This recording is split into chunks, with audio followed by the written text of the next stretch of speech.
Hey guys, Peter here to do an album review. Today I'm here to tell you all about the latest album from Domination Inc., Memoir 414, out August 23rd on Steam Hammer. The album has 9 tracks, 44 minutes in length, and this is the band's second full-length album. First, I want to give you a little bit of a background. This band is from Greece and they're a thrash metal band. They were previously known as Domination, but due to some legal issues, they had to change their name, so they decided to add Inc. at the end of their name. So technically, this is the first album under the new name, Domination Inc., but overall for the band, this is their second full-length album. I feel it's important to know a little bit of their background because it's really reflective on the lyrical content of the album, but also on the aggression and irreverence that this record has. From a lyrical perspective, I really feel like this album perhaps paints a picture of the social and political issues that are plaguing Greece at the moment. It's almost impossible for a band that lives in that kind of environment not to pull from that environment and get some of that aggression out in the music that they're playing. So that to me is a key component of this album and how it comes at you from a lyrical side of things, but also from a musical side of things. Vocally, the album it's fluid, and what I mean by this is this album offers not a linear approach as far as the vocals are concerned. You're not going to get the same style necessarily on every single song, on every single moment of every single song. There is one predominant feel, there's one predominant style. You're going to get harsh vocals throughout the record, but there are a few changes here and there. There's sprinkled a few changes on a few of the tracks just to give something else, a little bit harsher vocals here and there, a little bit industrial style vocals, layers to the vocals to add more volume to make the songs a little bit thicker, background vocals. They included all of these different elements on different songs in order not just to change perhaps or reset your ears to what the vocals sound like, but I feel that it was more important to make those changes in order to make the songs more dynamic, more robust, to add something to the songs in order for the songs to really come to life when you're listening to them. Musically, the record is an extremely modern thrash metal album. It doesn't have that old school style to it. It has a lot of variances to it. It has some groove metal influences. It has some sprinkles of black metal and death metal as well. But overall, this is a modern thrash metal sounding record. Nothing to do with the old school sound. Really a new take on how thrash metal should sound like.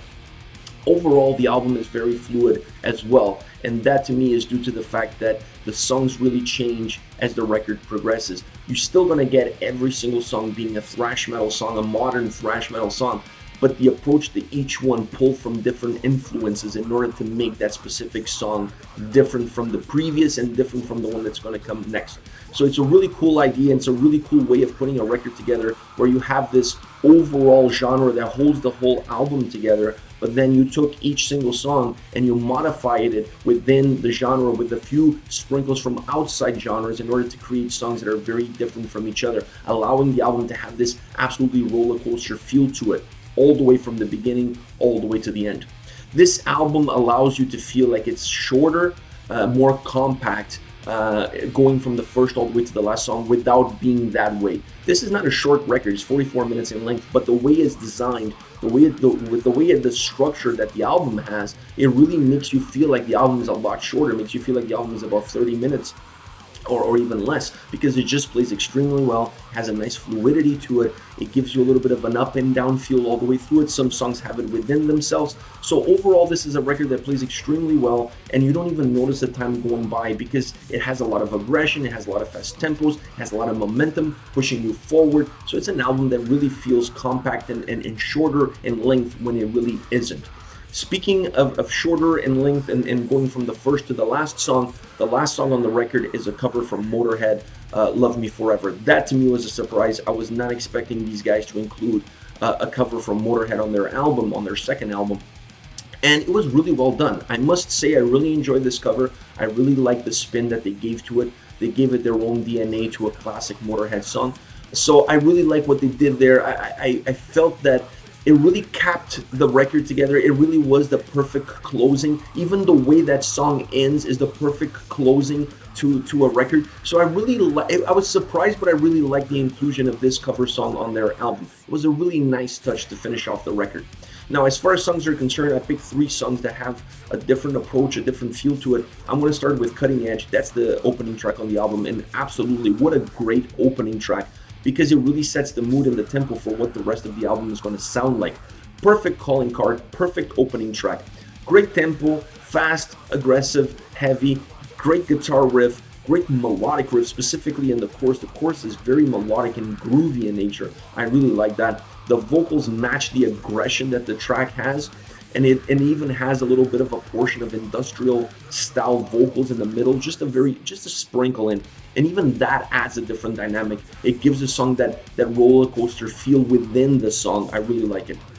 The solo, by the way, is magnificent, and it allows the song to continue with the pace that it had up until that point. It's not one of those solos that pumps the brakes to the song and it takes you in a different direction. The solo continue in the same demeanor that the overall song had, and it just allowed the song to just move forward and continue, never stopping, always with a great tempo, great momentum, and the solo added to that. It almost added a boost to the song. I love this opening track. Next, Dark City, a song that's a little bit slower.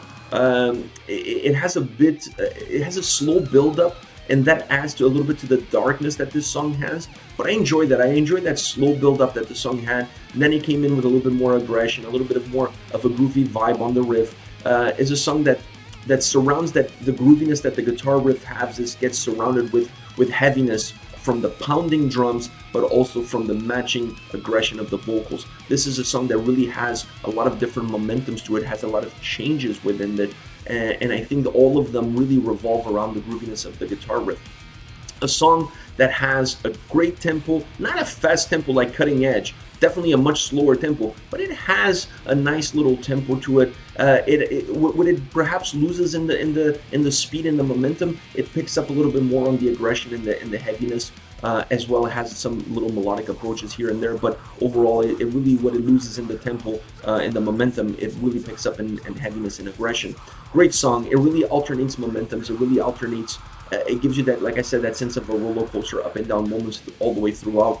The solo comes in a format that I would almost expect out of a technical death metal band. They kept the bass and the backdrop of the solo, and that to me is very different. You don't necessarily see this kind of approach from a thrash metal band, but you see this a lot on technical death metal bands. They do this approach to their solos a lot, where the solo comes in and then this really killer bass line comes in the backdrop, and they're there while the solo is being played ahead of it. Really, the solo really technical in nature. I really liked it. To me, that was really one of the things that set apart this song. A song that has a lot of changes to it. Even the way the solo comes at you is very different from what you're going to get from the rest of the album. I really enjoyed Dark City. Overall, a very dark and ominous feeling track. Last but not least, Culling, a song that kind of reminded me of Cutting Edge. They have a lot of same similarities as far as the tempos are concerned, as far as the influences of other genres are concerned, as far as the style and approach is concerned. There's a lot of similarities to it. Vocally, that is the main difference of this song. I felt that this one was a lot better worked vocally than Cutting Edge. Cutting Edge was almost more straightforward vocally. This one had a little bit more of a work into it. I like the layering to the vocals. I like the backing vocals. I like when you have vocals that are finishing with other vocals starting right behind it. I really like everything that they did on this track surrounding the vocals, and to me, that was one of the key factors that allowed me to gravitate to this song. Killer guitar riff throughout the midway point of the song that merges into the solo. It really showcases how dynamic, heavy, yet melodic this song really is. That little bridge from the riff into the solo. I really like that. It just added a different element to the song. This to me is perhaps one song that mixes a little bit more of that old school thrash metal sound with groove metal out of every single song on the record. If you're going to pick one song that perhaps has a little bit more of that old school feel to it, this is perhaps the one. And it gives the song a little bit of a different dynamic, a different flavor, a different feel, an absolute banger of a track. Alright guys, this is it. This is Domination Inc. with their second record, Memoir 414. Let me know your thoughts on the band. Use the comment section below. As always, I'll be reading those and getting back to you. Take care, guys.